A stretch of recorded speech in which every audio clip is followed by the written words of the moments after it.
মোহনা এবং শাগনিকের প্রায় 2 বছরের বিবাহিত জীবন, কিন্তু তারা তাদের দাম্পত্য জীবনে সুখী নয়। মোহনা বুঝতে পারে না এর কারণ কি। মোহনার কোনো কথা, কোনো কাজই শাগনিকের পছন্দ নয়। এমনকি শাগনিক মোহনার সাথে কথাও বলে খুব কম। বেশিরভাগ দিনই শাগনিক বাড়ি ফেরে অনেক রাত্রে, বাড়িতে এসে খায়ও না।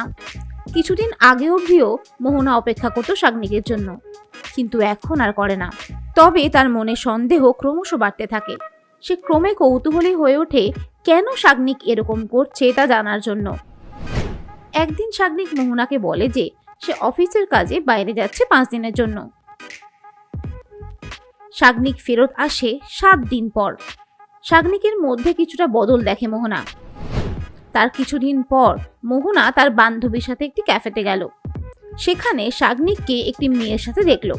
সে গিয়ে শাগনিককে জিজ্ঞাসা করলো মেয়েটি কে। শাগনিক জানায় মেয়েটি তার ক্লায়েন্ট। কিন্তু সেখানে মোহনা এমন কিছু দেখে যে সে বুঝতে পারে তার আর শাগনিকের বৈবাহিক জীবন কেন সুখের নয়। তোমরা কি বুঝতে পেরেছো?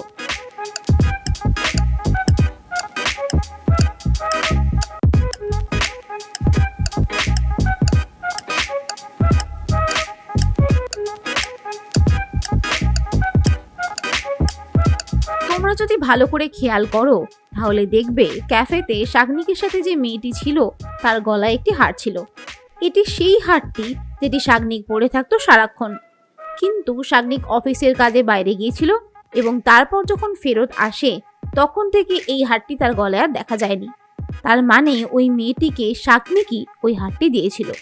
আর এ থেকে এটাই প্রমাণ হয় যে শাগনিকের সাথে ওই মেয়েটির সম্পর্ক আছে এবং সেজন্যই শাগনিক আর মোহনার সম্পর্ক ভালো নয়।